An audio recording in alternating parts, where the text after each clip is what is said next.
નવા ગામ બારામાં પૂરાના ઢગલામાં લાગી આગ।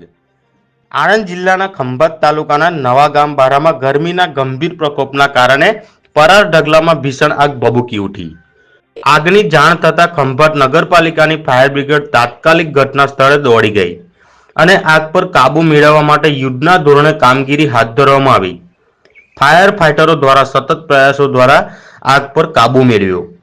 આ ઘટનાથી ગ્લોબલ વોર્મિંગ અને વધતી ગરમીની અસર સ્પષ્ટ જોઈ શકાય છે।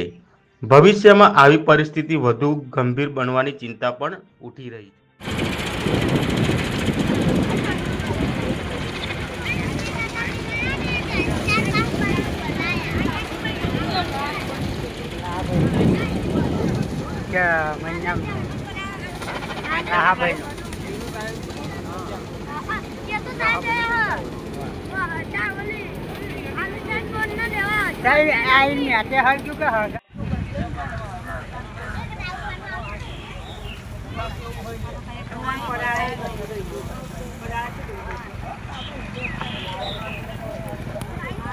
કરવાનું હાથમાં આપણે